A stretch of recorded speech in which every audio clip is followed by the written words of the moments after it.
All right, so today, in the second half of the lecture today, we are going to be talking about string streams.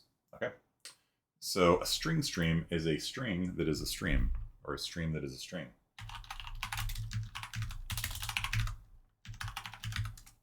Stream, stream, string, string, stream. There you go. Which is different from a stream, string, spring.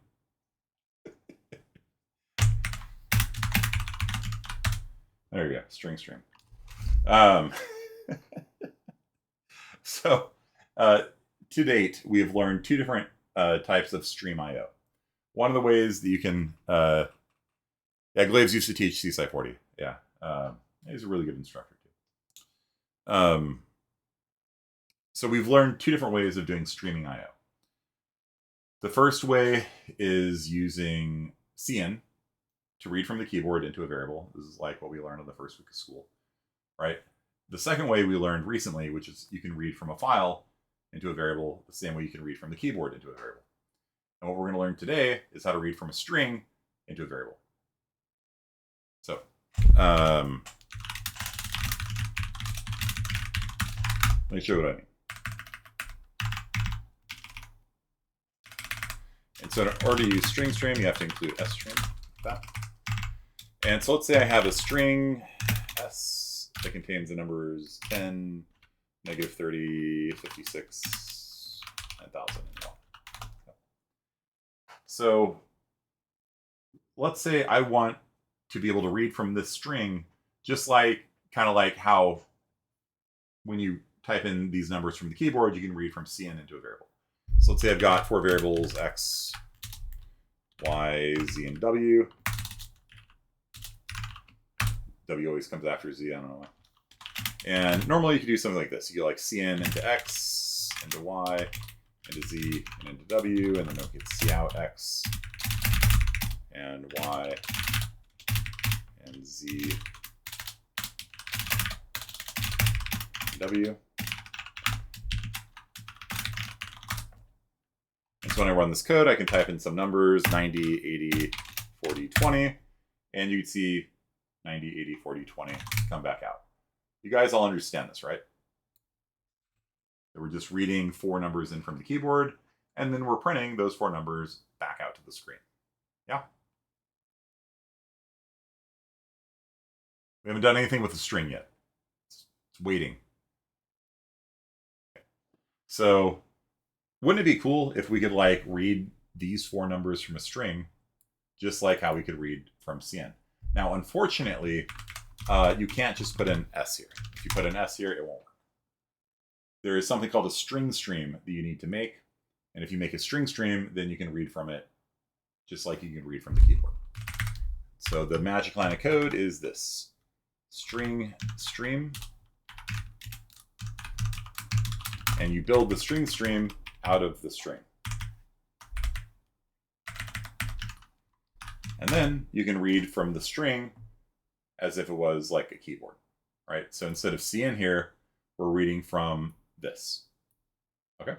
Just as if we had typed this in from the keyboard. If we typed in 10 space -30 space 56 space 9001 and use cin, that's exactly what we're going to get here. So see that? X is 10, y is -30, z is 56. You guys understand? So z is the third value. So a string stream is kind of useful. You might not see the use of it just yet. I mean, it's kind of like, well, you know, why wouldn't you just type it from the keyboard every time? Well, sometimes you don't want to always type it from the keyboard. Sometimes you want to simulate a keyboard, you know, and that's useful for that circumstance. But the real use for this is when you're reading from files. And you can use this to split a line of a file. So very common practice. But before we continue, do you guys understand this? Doesn't well, it's as if you would type this from the keyboard. So if we'd put in like you know, new lines here or something, it doesn't matter because cin is white space separated, right? It doesn't matter. We can put in, you know, some tabs here or something. It doesn't matter, right? It's as if I typed these exact letters in from the keyboard. And then it pulls them out of the string into the variables. Stringstream just sounds like something your brain would make up in your dreams. Yeah, I know. Like it's a tongue twister. You know, it's like one of those like, how much wood would Chuck Chuck would Chuck could Chuck wood, you know, kind of thing. So Stringstream, a Stringstream treats a string as if it is a stream. A Stringstream is a stream that is a string.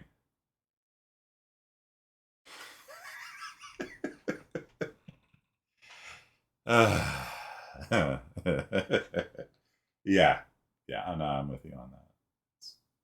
It's a tongue twister. So, what's the benefit of this? Well, there's two. There's three, I guess. One is you can just simulate input, right? So rather than needing to cin every time, and every time you cin, you got to type it, you could just simulate it, you know, to make your testing of your code go faster and stuff like that. That's one use. So one use of Stringstream.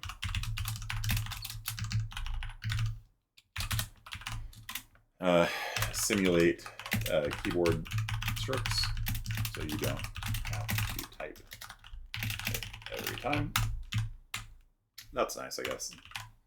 Second is to do string versions. So let's say we just had 10 in the string. If all we did was STS into X, this converts from a string containing 10 into the number 10. So it's functionally the same thing as, and you can see there's uninitialized variables here. Always initialize your variables, okay? This is why.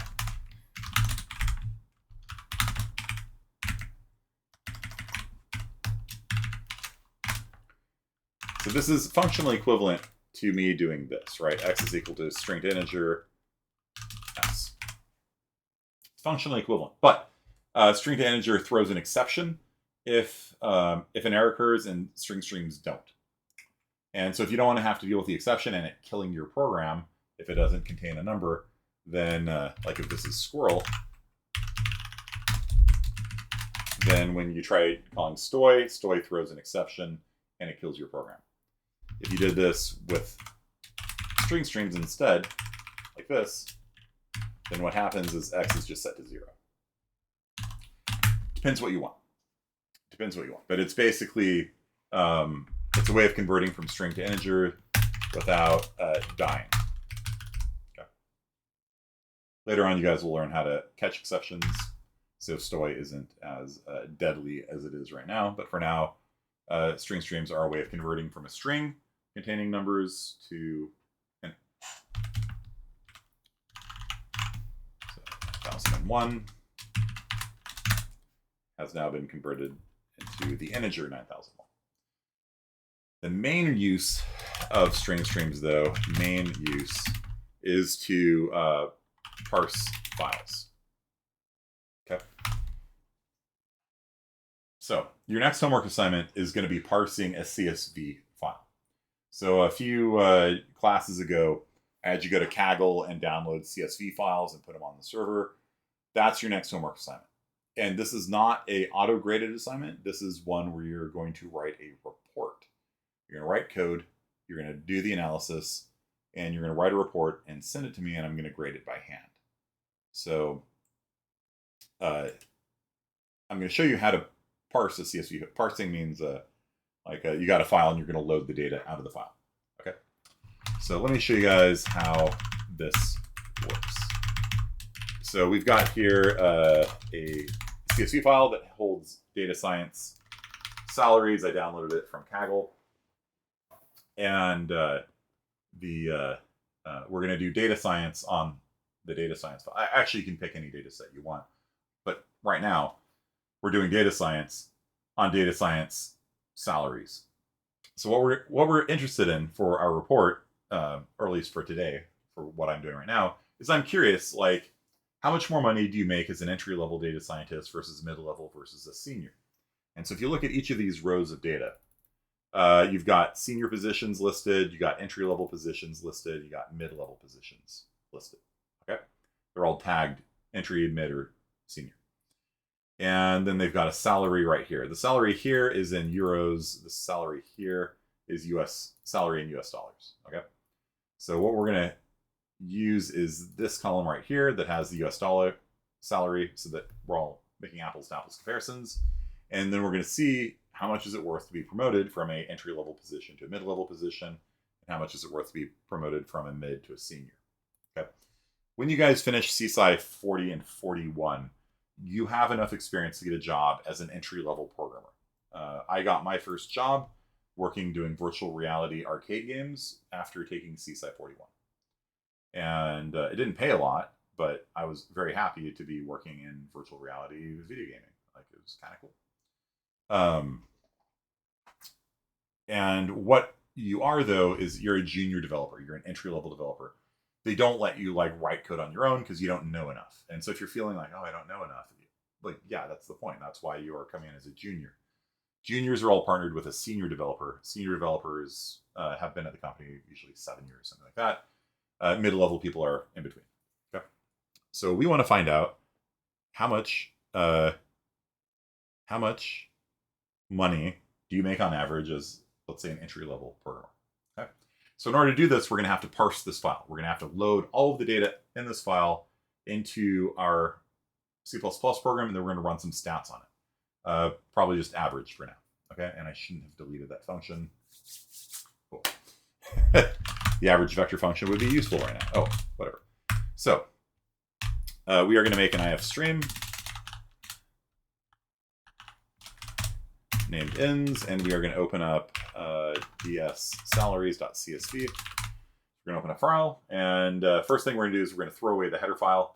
So we're going to say string s, get line, ins s. So this is going to read the first line of the file into s, and then we can see out it. Just so you guys can see why I'm throwing it away. It's because it's the column headers, right? This is not numbers, so I'm just going to pitch it. How do you pitch it? You read it in, and then don't do anything with it.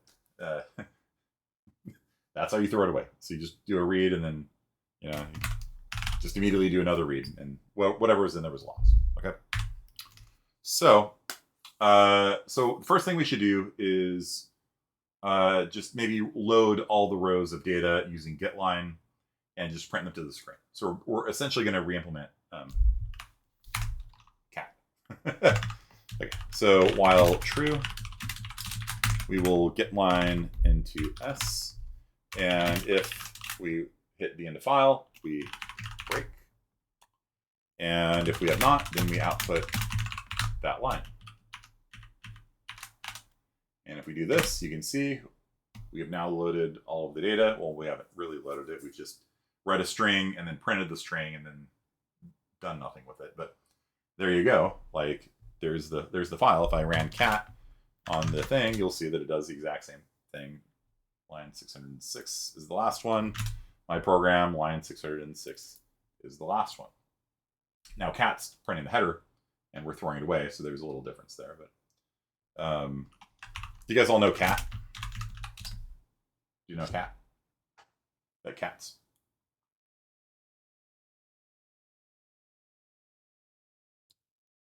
Yeah. It's a way of printing a file to the screen.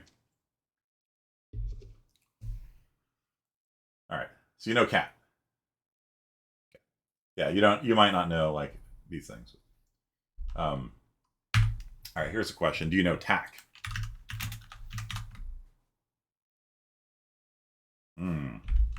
This is some advanced Unix stuff here. It prints the file backwards. Because, as you see, tack is cat backwards. So it's legitimately a Unix utility that just prints a file backwards. So I use it all the time to encrypt files using a highly advanced encryption system. So that students can't view my, like if I give source code that I don't want them to look at, I use tack to flip it upside down. So like if you tack main.cc, look at this. This isn't valid C++, Highly advanced encryption, unbreakable encryption, in fact. And I combine it with ROT13 encryption. So ROT13 encryption adds 13 to each letter. So A becomes N, and then N wraps around and becomes A. B becomes O, O becomes B, right? So Bob becomes oboe. Bill becomes OV. Ernie becomes X-Real. So this is how you get your hacker name, by the way. You get your hacker name by running your name through ROT13. So anyone want to give me their name? I will give you your hacker name.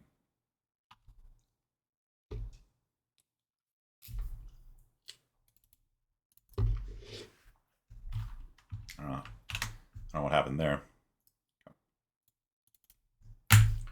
Alessandra is Nirfennachen.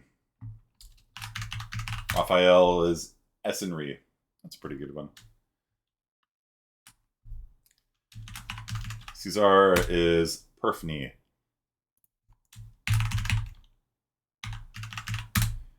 Iran Uskanu. Alan is Naira. Werfer. Pinro Cran. That's a good name. Pinro Cran. I like that. Renee is, of course, Erar. There's your hacker name. I don't think anyone can beat my friend Nate, who's going to war with me tomorrow. I mean, I'm leaving tomorrow night, aren't I? His name is Nate Beal. And, of course, his hacker name is Anger Orny. So, you know. So if you want to combine these two things together, you can, of course, tack a file. Tack main.cc, pipe it into ROT13. And now you've got highly, highly unbreakable encryption that is nonetheless reversible. So so ROT13, ROT14 doesn't exist. Renee, yeah, Erar, yeah, that's a good one. Okay, so if you pipe it back into TAC and back into ROT13, then you get the original source code again. So I do this, strike that, reverse it, thank you. Yeah, perfect. Yeah, so highly advanced encryption. Okay. So that's what we have right now. What we have right now is cat, basically, right? So what we're going to do is, now that we've got every line, and if you look at the source code again, every line is a single entry. And so we really don't want to be using double right arrow here, because when you use double right arrow, and let's say you're missing like an entry or something, what's going to happen is you come to the end of the line, and the next time you do double right arrow, you're actually going to read the first column off the next row. And that's bad. When you guys get to the Pokemon assignment, you're going to be loading a database from Bulbasaur, Bulbapedia, that has all of the Gen 1 through Gen... I think it's just Gen 1, actually, Pokemon in it. But like the revised Gen 1, where they like went in and fixed the types. And it has errors in it. And so what happens if you're trying to use like double right arrow on things, it's going to pull the next thing from the file, and that next thing from the file might be from the next row. And by using Stringstreams, yeah, whatever. What you can do is you can do a get line, and then you can turn that line into a string stream, and then you can read individual columns out of that line. And that's a very powerful technique. And then if you try reading too much, it doesn't suck data from the next row and break everything. So it's a very powerful technique. So let's do it. So let's say for int column equals 0. Column is less than 20. It's not going to matter. Column plus plus. So I think we have less than 20 columns. So what we're going to do is we are going to make a string stream.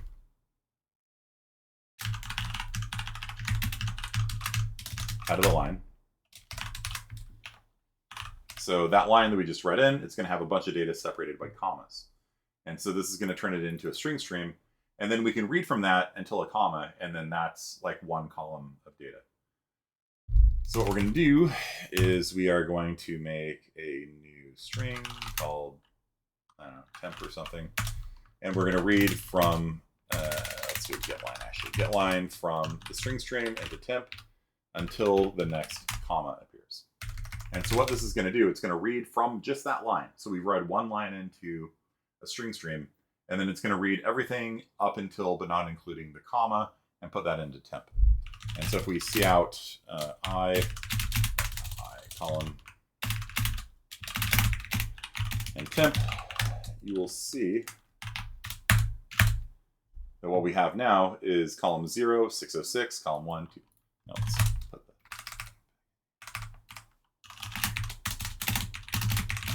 Whenever you're doing development, having some couts in there so you can see what's going on is a good idea. Okay, so you can see the last row is row 606. So column 0 contains 606. Column 1 contains 2022. Column 2 contains mid-level, full-time, title is AI scientist. Salary is $200K a year, US dollars, which is $200K a year in US dollars. Indiana, maybe 100% remote, based out of the US, and they're losers. Okay, so we don't need 12 through 19. Okay, get rid of those like that. Okay, you guys understand? So what we're doing is we've read this whole line into a string, and then we're going to repeatedly say, give us the next word out of that string up to, but not including the comma. And so it's going to split this string into each one of these different substrings like this. Okay. You guys like that? So if I want to say, how much money does like an entry-level person make? Okay. Entry level is column 2, and it's an EN, I think. So what I can do is say, if column is 2 and temp is not equal to entry level, break. Okay. So if I've hit column 2 and I've read in if they're senior, mid, or entry, and they're not entry, we're going to break, and that's going to break just this for loop. It does not break the outer loop, which is nice. And then basically what's going to happen is it's just going to go on to the next row. So if we do this, you'll see that any of these senior positions, it just skips and goes on to the next row. It reads, oh, you're a senior, skip, go on to the next row. But for ones that are entry level, then it's going to go ahead and read the whole thing out of the line. And so salary is here, row 7. Okay. So I'm going to say if column equals 7, so I'm going to need a couple things. I'm going to need a sum. Column is 7, then sum is going to be plus equal to string to integer temp. So if they had 200,000 in there, this converts 200,000 the string to 00000. It converts the string 200,000 into the number integer 200,000, and then adds that to the sum here. So basically, for every person who's an entry-level programmer, their salary is going to get added up together. And at the end of this, we can say total salaries is sum, which is not very useful, but at least we can see. Okay, so that's working. And so if we want the average,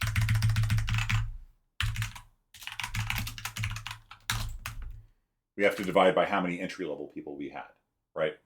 So count is equal to 0, count plus plus. So every time we add to the running total of all of the people's salaries, we also keep track of how many salaries we've added together, because that's what you need to make an average, right?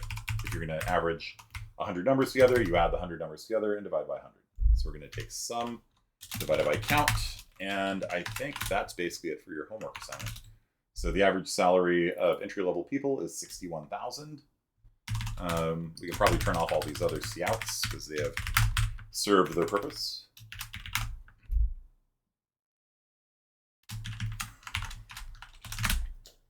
So the average salary of an entry-level person in data science is 61,643 a year, which is okay, I guess. And then if we just change this here to be mid-level, compile and run it, You can see a mid-level engineer makes on average 87,000 a year, which is better.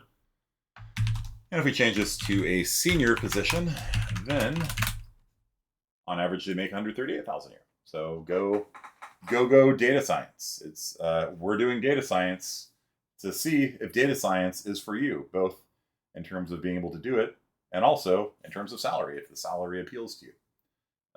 Is this useful for databases, MS Access? Yeah, and there's a better way of accessing, like loading records and things like that. We're doing in kind of a hokey fashion. We don't have any vectors or anything. Like we should be loading all this into like vectors, and we're not. We're just sort of making a running total of salary as we go along. But it's good enough for your homework assignment. For your homework assignment, you are going to have to download a data set of your choice and come up with 9 data points. So this is a data point. That's a data point. That's a data point. And then write a little bit of analysis, like getting promoted from a entry-level position to a mid position is worth 16.3 a year. Getting promoted from a mid to a high tier is worth 50,000 a year, 51-ish a year, right? And so a little bit of analysis. You guys understand? So have fun with it. You can use any data set you want from Kaggle. You can use the data science one if you want. I mean, there's a certain amount of irony to using data science to find out if you want to do data science. But yeah, like Megan says, this is highly useful stuff. A lot of data out there is held in CSV format or just in other sort of structured data files. The approach is different for databases. So MS Access, SQL databases, things like that have a different approach that you take because we're actually loading just a file containing everything. And usually with a database, you connect to the database, you pass it a query, and then it hands you back records matching your query. And so if this was a SQL query, you could do something like select from, I don't know, what is it called? Salaries, select, and, group by, and you'd say sum, and basically you do a single line and it would do all this for you. And it would give you the sum or the average value of entry-level people and things like that. So learning SQL is one of the best things you can do if you want to be employable. When I was working with Fresno Pacific University and setting up their software engineering program, the guy who was putting the program together, a guy by the name of Sultana, who's at Readly now, he convened a sort of tech advisory committee, like of local people working in tech. And the one thing that they kept saying that was absolutely essential that they can't hire enough people of is database stuff. So, are you taking the class at Readly? Cool. And so like the local database people are so busy, they said they actually give their competitors work. So like, I can't handle this. Here, why don't you do this for me? I'm busy too. Here, give it to the other guy. So, this isn't exactly databases. I teach a little bit of database stuff in CSI 26. And if you want, you could quit after taking that class and get a job and work as a database person. It's if you just want a job in tech, like you don't need a degree. You don't need to have 2 letters after your name, BS, MS, whatever, or 3 PhD.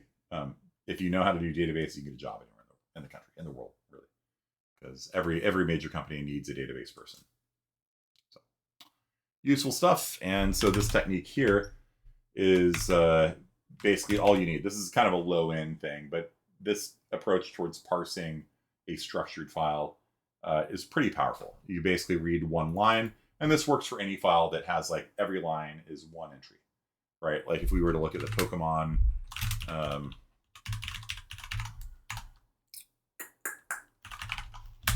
so if you want to look at like Pokemon data, then this is like the Pokedex number, this is the name, and then it's like health, speed, attack, defense, and special, something like that. I might have the order misremembered.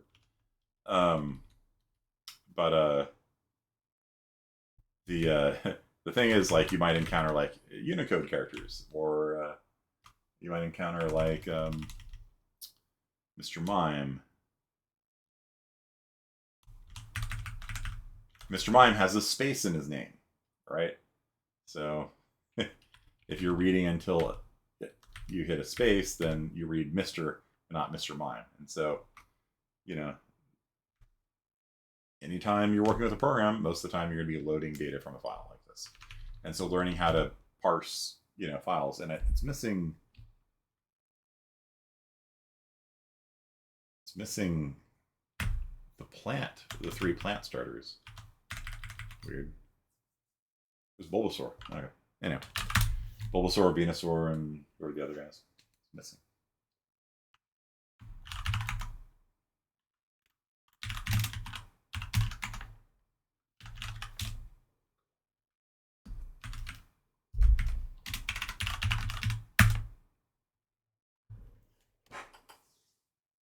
Ivysaur. Yeah, thank you.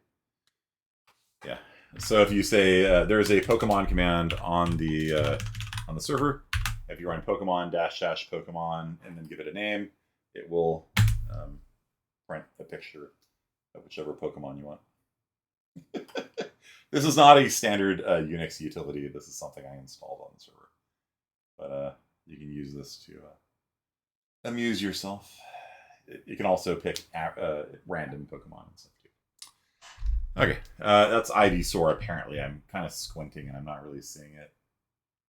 Yes, maybe. Venusaur.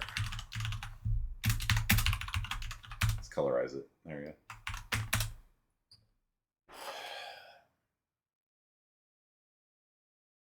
I guess. I don't know. Jotaro. Neat. Okay. So that's basically our lecture for today. Do you have any questions about this? Basically, if you wanted to do it for realsies, you'd have a vector and you'd be loading the columns into a vector and stuff like that. And once you know classes, then you'll really be able to do a good job loading data like this. But for your homework assignment, this is good enough. Okay, just baby steps, a little bit of time, incremental progress. Whenever you code, just look at that approach that I take, where you're just working on a little bit at a time, a little bit at a time, a little bit at a time, and build it up and build it up and build it up. And if you get stuck, you need to have started the assignment early enough that you can get help from people to get unstuck. The only way that you can ever not finish an assignment is if you start at the last minute, you get stuck, you don't know how to, like, I don't know, do a string stream, you forgot or whatever, and you don't have time to look it up. And everyone's gone to sleep. That's really the only way you should ever fail a homework assignment. You should always be able to do a homework assignment, because you should always know what you're getting stuck on. Like, I don't know how to read a line. I don't know how to average numbers together. I don't know how to what. You get to a point and you're like, I know what I need, but I don't know what to type. That's when you can go onto the help center and ask for help. Okay. So this one will be due next Wednesday. There's no Zybooks right now, and there's no class on Friday. So I'm going down to Bakersfield to go do an SCA event. I'm going to be dressing up in medieval clothing and putting on armor and hitting people with sticks and getting hit with sticks. It's part of our medieval combat fun. Doing sea shanties and maybe some Irish music and stuff like that. So that'll be a good time. I don't have like a GoPro or anything. No, sorry. But it's a lot of fun. So if any of you guys are bored this weekend, it's at Buena Vista Aquatic Park, west of Bakersfield. It's a bit of a drive, but you can day trip it. It's not that bad. It's next to a lake. It's actually really pleasant. There's going to be about 1,000 people there. There's vendors, and you can buy medieval hats or swords, whatever, armor if you're into it. Can't afford the gas? Yeah, that's fair. Gas is crazy right now. Like, I was in the Bay Area, and I'm like, wow, it's expensive. And I came back, I'm like, wow, it's expensive. Live stream the sword fights. Yeah, there's no internet there. It's in a pretty bad internet zone. All right, guys, thank you for coming out. And they usually have drones flying around that are recording the fights. So I found YouTube videos before of me fighting in the field battles and things like that. I'll see if I can find that later on. Maybe send you some, drone footage of me and wading into battle. Yeah. All right, guys. Peace out.